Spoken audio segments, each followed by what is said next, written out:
नमः श्री गणेशाय। कंवर कथा का आज ये 22वां एपिसोड। आज हम बात करेंगे संत कंवराम की मर्यादा और नम्रता की। एक बार की बात है, सिंध प्रदेश के सक्खर शहर के सातबेले में संत कंवराम को निमंत्रण मिला भक्ति हेतु। सातबेला सक्खर शहर के दरिया के बीचों बीच स्थित हिंदू धर्म का एक बहुत ही महत्वपूर्ण धार्मिक स्थल है। उस वक्त इस दरबार में भाई हरनाम दास जी गद्दी नशीन थे। जब संत कंवराम जी के आगमन का समाचार मिला तो संत हरनाम दास जी स्वयं बाहर उठकर आए और गेट पर संत कंवराम के स्वागत के लिए खड़े हो गए। संत कंवराम को अपने साथ ले आकर उन्होंने अपने बाजू के तख्त पर बैठने हेतु आग्रह किया। संत कंवराम ने तख्त पर बैठने से इनकार करते हुए कहा कि महाराज, आप महान संत हैं और ये कंवर एक साधारण सा गृहस्थी बनिया, मैं कैसे इस तख्त पर आपके बगल में बैठ सकता हूँ। इस पर संत हरनाम दास जी बहुत ही प्रसन्न होते हुए उन्होंने कंवर को गले से लगाया और कहा कि कंवर, आप कंचन होते हुए भी खुद को कांच कहते हैं, आप हीरा होते हुए भी खुद को पत्थर कहते हैं। ऐसे ही लोग होते हैं जो सच्चे संत कहलाते हैं। एक बार की बात है, रेहड़की साहब में संत कंवराम जी की धर्मपत्नी काकाबाई, जो कि वहाँ के रसोई का कार्य भी देखती थी, किसी गृहस्थी महिला की इच्छा हुई खुम्भी खाने की। खुम्भी वर्षा ऋतु में पाया जाने वाला एक पदार्थ है, एक सब्जी है जिसे चाव से लोग खाते हैं। एक तो सर्दी का मौसम, दूसरा घनघोर अंधेरा। माता की इच्छा देखकर उनकी बच्ची एक खाली कटोरा लेकर रेहड़की दरबार की ओर चल पड़ी कि हो सकता है दरबार में यह सब्जी उसे मिल जाए और गर्भवती उसकी माता की इच्छा को वह पूरा कर सके। जब वह बच्ची कटोरा लेके रेहड़की दरबार पहुंची, रसोई घर में अम्मा काकाबाई बैठी हुई थी। बच्ची ने आकर बतलाया कि उसकी माँ की इच्छा है खुम्भी खाने की।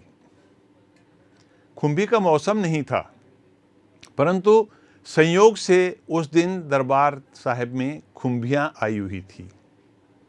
जब बालिका ने बताया कि वह किस मकसद से यह कटोरा लेकर आई है, तब काका अम्मा पशोपेश में पड़ गई कि कैसा करें।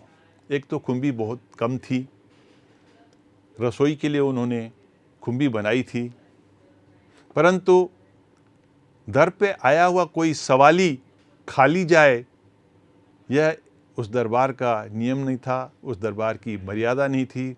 फिर अम्मा काकाबाई थी धर्मपत्नी संत कंवराम जी की।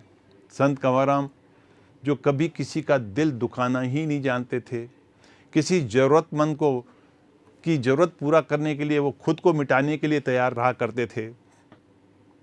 अम्मा काकाबाई ने वह खुम्भी की सब्जी उस कटोरी में डालकर ढककर उस बालिका को वह सब्जी दी। जैसे ही वह बालिका दरवाजे से बाहर निकल रही थी, दरबार के मालिकों में से कोई वहाँ पहुँचा और बच्ची से पूछा कैसे आई थी। जब बच्ची ने आने का मकसद बताया, तब उसने वह कटोरी उस बालिका से ली और रसोई घर में आकर अम्मा काका बाई से कहने लगे कि तुम्हारी ये हिम्मत कैसे हुई? बड़ी मुश्किल से ये खुम्बियों की सब्जी मैं लेकर आया था, तुम किस तरह यहाँ आई थी? कंवर से ज़्यादा तुम अपने आप को दानशील बतलाना चाहती हो? तुम्हारी औकात क्या है? कंवर के समान तुम भी प्रतापी बनना चाहती हो? तुमने हमसे बिना पूछे ये खुम्बी की सब्जी ने दी कैसे? और खुम्बी की सब्जी उन्होंने वापस लेके वहाँ रख दी। अम्मा काकाबाई का मन रो रो कर रोने लगा। उनके मुख से कोई शब्द ना निकल पड़ा। वे कुछ कह न सकी, लेकिन बहुत ही अंदर अंदर से रोने लगी। उन्हें बहुत पीड़ा हुई। जब वे रात बिस्तर पर पहुंची, तब उन्होंने सोचा कि इस घटना को वे अपने पति को बतलाएंगी। निश्चय ही उनके पति अर्थात संत कंवराम को उससे सहानुभूति होगी और वे इस बात के विरोध में संत सतराम दास जी की संतान को ज़रूर इसका विरोध करेंगे, कुछ कहेंगे। जब संत कंवराम जी बिस्तर पर आए और अपनी धर्मपत्नी का चेहरा मुरझाया हुआ देखा, आंखों में अश्रु देखे, पत्नी व्रत पति के मन में प्रेम झकोरे लेने लगा। उन्होंने पूछा, क्या बात है? तब माता ने रुदन करते हुए बड़े दुख के साथ बताया आज की घटना को कि क्या हुआ। उन्हें उम्मीद थी कि उनके पति अर्थात संत कंवराम उनका पक्ष लेंगे, परंतु एक और कंवर ने पत्नी व्रत होते हुए अपनी पत्नी की बात को समझा, उनके दर्द को समझा। दूसरी ओर था उनकी मर्यादा, उनके गुरु के पुत्र का अदब। जब दोनों चीज़ों को उन्होंने कांटे पे रखा, तब पत्नी व्रत पति की जगह उन्होंने गुरु भक्ति को या अपनी मर्यादा को ज़्यादा मान दिया और अपनी पत्नी को समझाने लगे, पगली, ऐसा कार्य तुम्हें नहीं करना चाहिए था।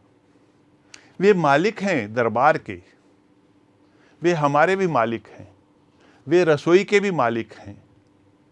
हमारा तो सर सदैव उनके चरणों में समर्पित है। वे चाहे हमारा अपमान कर सकते हैं, हम दास हैं।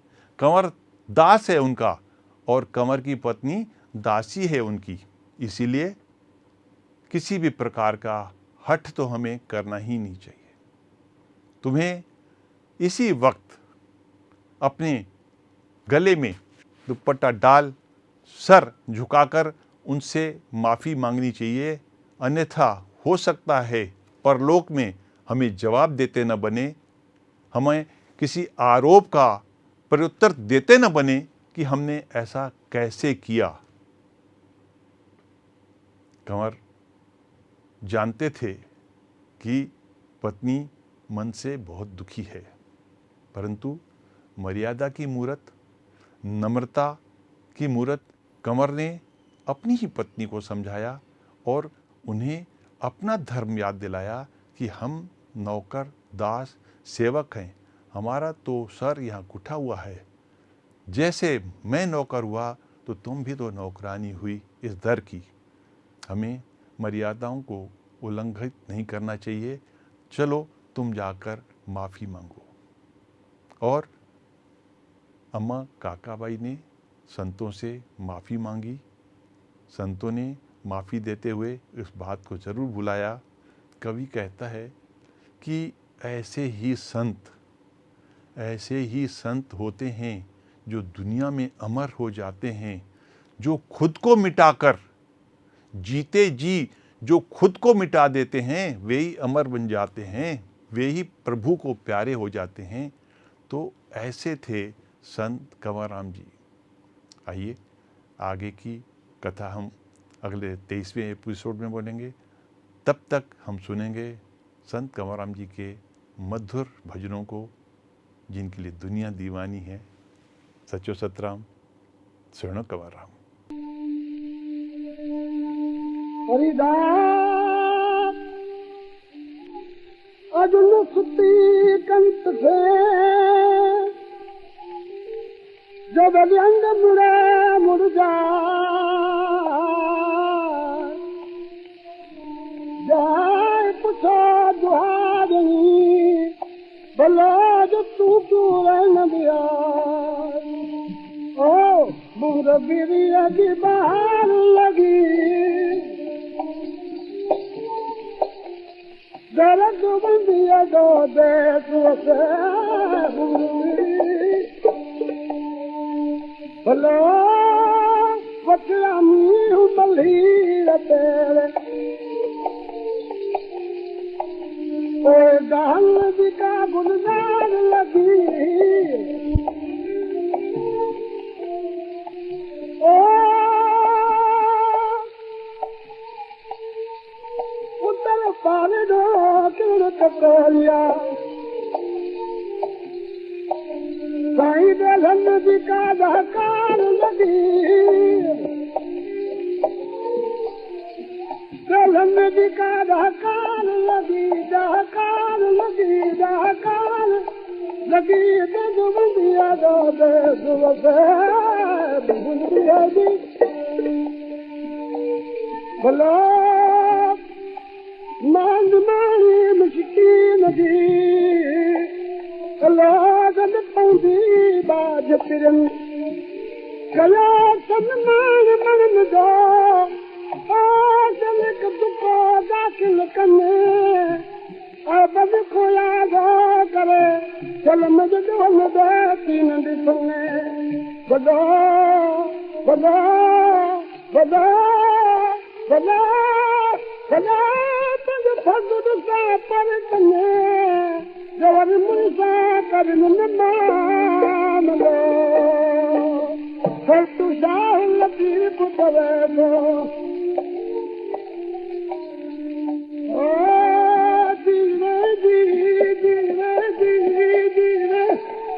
मुर्शिद लगी संभाल लगी सतगुरु लगी संभाल लगी दर्द बुझिए दो देश वसीको बूंद प्रिया की बहार लगी बहार हाँ बहार लगी दर्द बुझिए दो देश वसीको मैं कनिया गुणी तुम्हें फरीदाद कमिया अंदरवार बोलो घनी खुआरी है रही मत कोई गुण नित से बाहर दी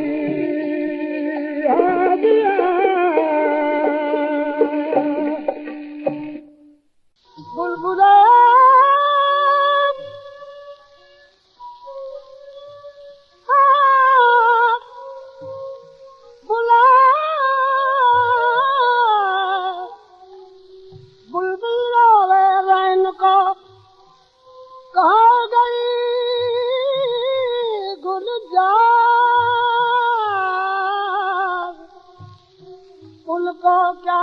आ गई जिनका बिछड़े यार बार बार दीजिए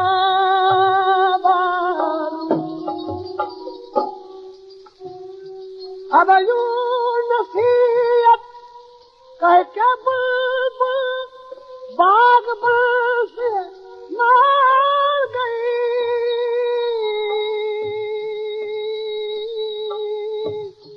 वो कह गई मुझको गुस्ल तख्त मन पार कीजिए तख्त मन पार कीजिए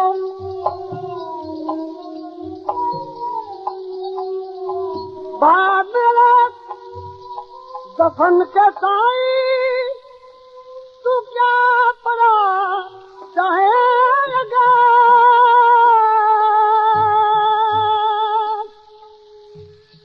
हरी खोद के हर देख गाए साफ मिट्टी की दिया साफ मिट्टी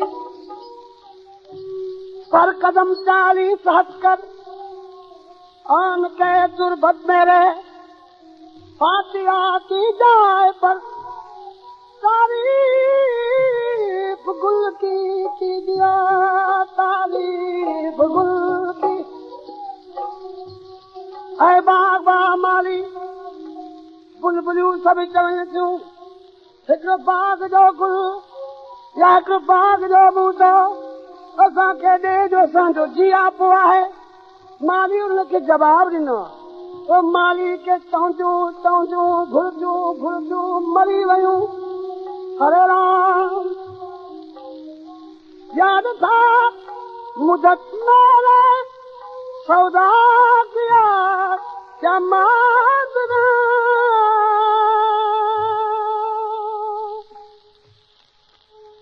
आज कुछ जाहिर नहीं कुछ भेद उस काली दियो आज कुछ जाहिर नहीं कच भेद उस काली दियो कच भेद दियो बुलबुले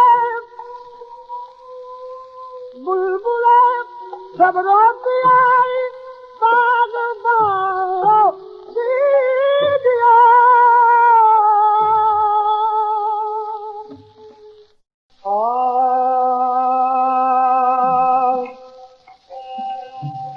आओ कंगा करगा बाके तंबू मारू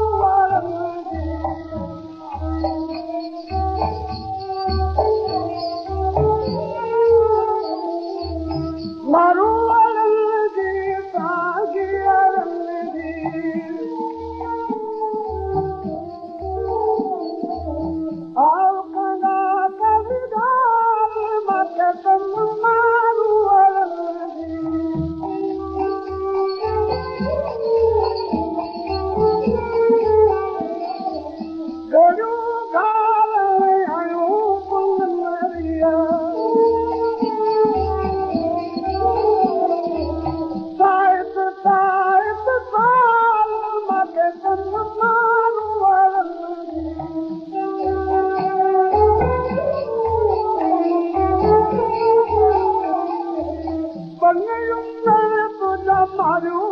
बंगला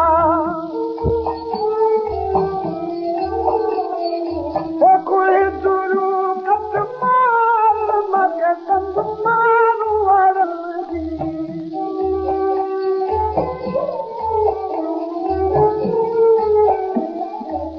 पत्तों पारी गपी की नदी उमरा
सबकी मालूम तोड़ के आए तू सबनी सिर से बोले सजना रखिया बताई जी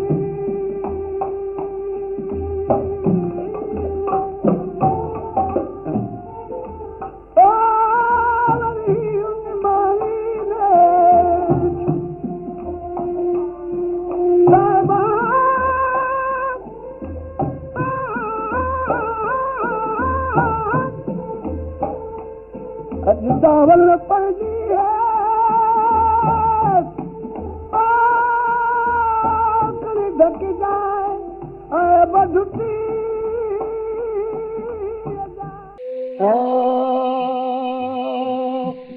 वो पल्लो लगी आइया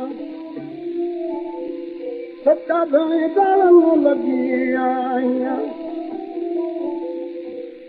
साहबा मखे पल्लो जो मैं पल्लो लगी आइया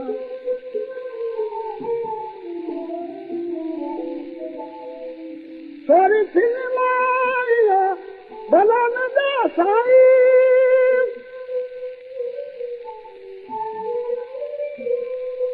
सोरी सिनेमाया भला न साई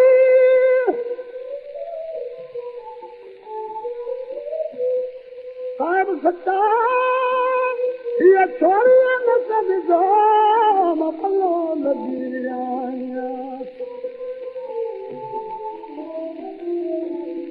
तुझे मां दावल लगी तुझे मां पल्लो लगी मैं पल्लो लाल जा मैं पल्लो लगी आइया पल्लो लाल पल्लो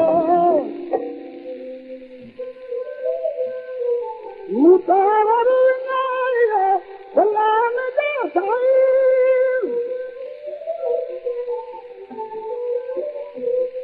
सच्चा धनी पेशावर कदो पलो लगी आया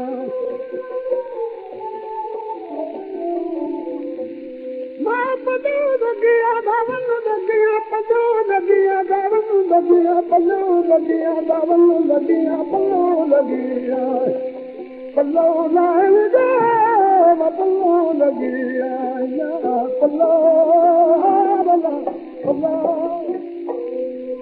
सचू सालती बुंदाए भला न साई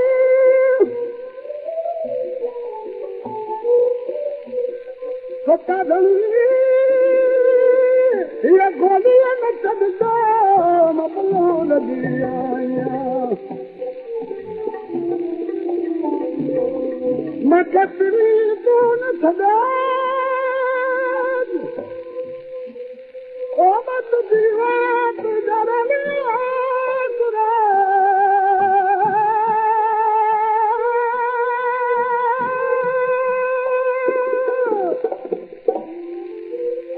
सबरी पारा सूर दूरिया बलाक गलजा मंजुदते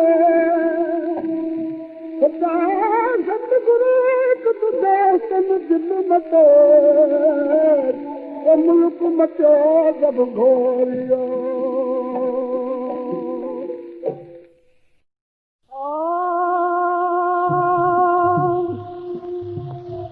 मुखमणी तंग सावला साईं काऊ तारे बंद में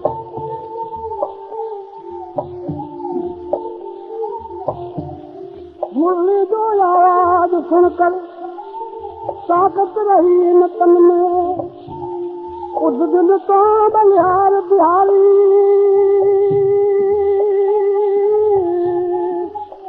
ओ जिस दिन ठाकुर दिन में